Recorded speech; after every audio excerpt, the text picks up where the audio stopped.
VIU Online presents GEC 101 English Composition, Week 8 Practical Lecture, GEC 101 Course Wrap-Up. This lecture is presented by Dr. Laura Hills, Professor of English at Virginia International University. GEC 101 is almost over, but before we say goodbye, let's take a few minutes to reflect upon the journey we have taken together. Students in this course were asked to create and analyze writings that define social, professional, and cultural communication. We have explored social communication, including social media, emails, personal narratives, and blog posts. We have explored professional communication, including academic writing for various disciplines, business articles, position papers, memos, and resumes. And we have explored cultural communication, including clustering maps, field research, and writing that attempts to change the world. Students in this course were asked to write 6 papers and a research project. Let's review what you have accomplished. Paper number 1 was an analysis of a business article. Paper number 2 was your own original field research based upon an interview. Paper number 3 was a blog post. Paper number 4 was a position paper. Paper number 5 was a personal narrative. Paper number 6 was the heart of an argument-based research paper. And then finally, you did a final research paper in which you took paper 6 and refined it and added new material in the abstract. By the end of this course, our learning objectives were for you to be able to do the following. Write an academic essay that includes a structural and intellectual demonstration of a thesis, paragraphs, and a conclusion. Write a research paper with appropriate APA citations. Engage actively in the writing process through drafting, editing, and revision. Analyze arguments for emotional, logical, and ethical appeals. And read the writing of others critically and offer helpful, effective, and timely feedback. Congratulations, we have done all of that and more. Here are some of your takeaways from this course. One takeaway is that you learned in this course and practiced writing as a process. The peer review process and revision work you did will help you refine your writing for this course, but it should serve too as a reminder that writing and revision go hand in hand. Writing is a process beginning with those clustering maps or other techniques for brainstorming, all the way through to final draft. Giving substantive, constructive feedback takes time and effort.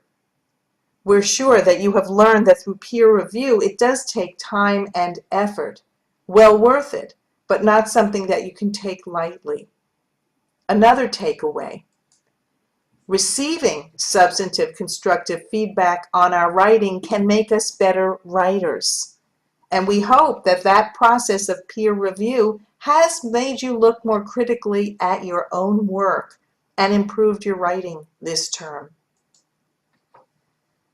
Many academic papers require an argument.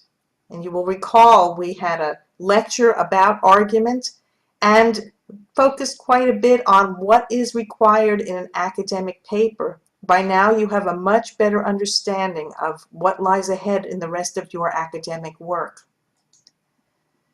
We also focused on pre-writing tasks that can be extremely helpful and result in a better finished product, like the clustering map or storyboarding. Online sources, we learned, are not all trustworthy, credible, and reliable. We learned quite a bit about what kinds of resources are appropriate for an academic paper.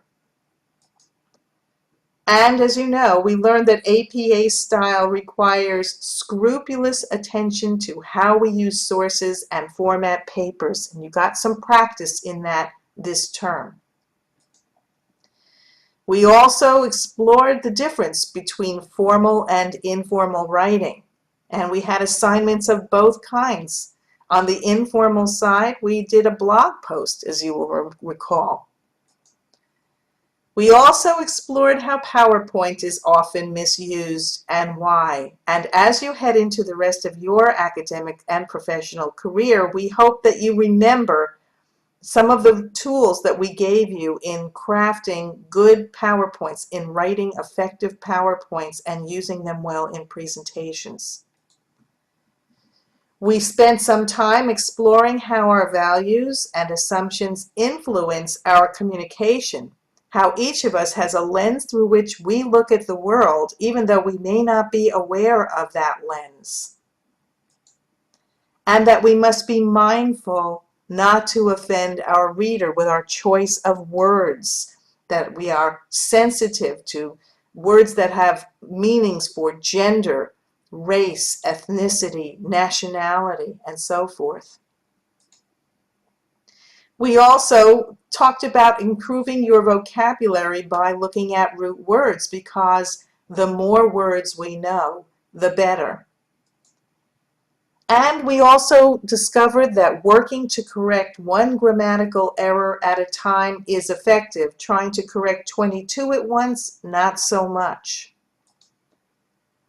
We thought about that fact that we must take a word's connotative meaning into account. That the word family, we said, was a good example of a word that has a denotative meaning we can look up in a dictionary, but the connotative meaning has a lot of emotion and experience invested in it.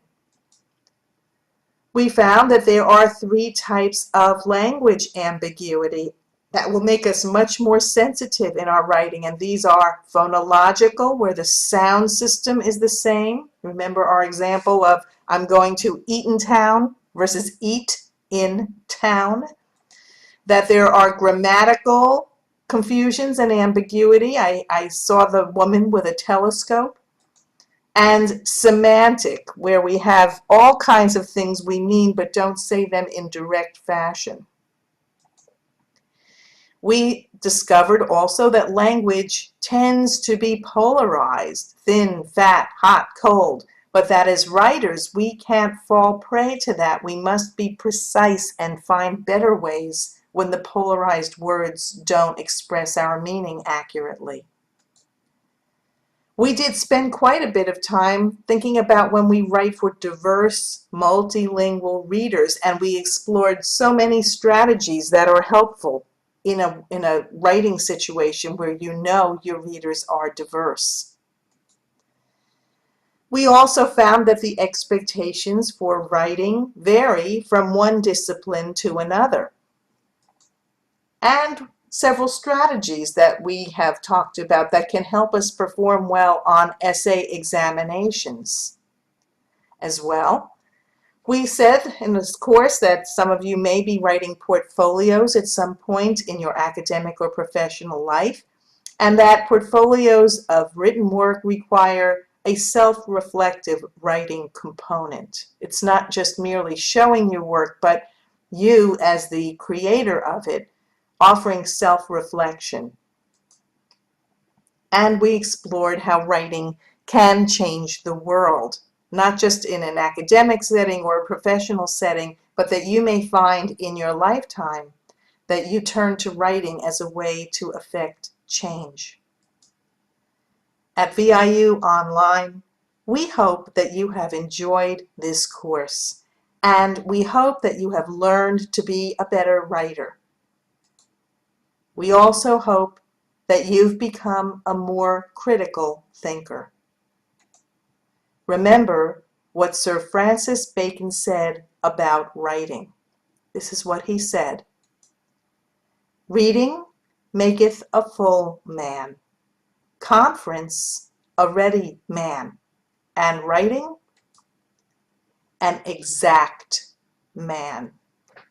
We learn this term that writing requires a kind of precision that no other form of communication, such as reading or meeting, generally requires. Every word must be chosen with great care. We have come to the end of this course. However, your journey as a writer must continue. We encourage you to apply the lessons you've learned in GEC 101 as you continue to hone your skills as a writer. We wish you all the best as you continue your studies and career. It has been a pleasure to have you in this course this term. Thank you for choosing VIU Online. This concludes the practical lecture for week 8.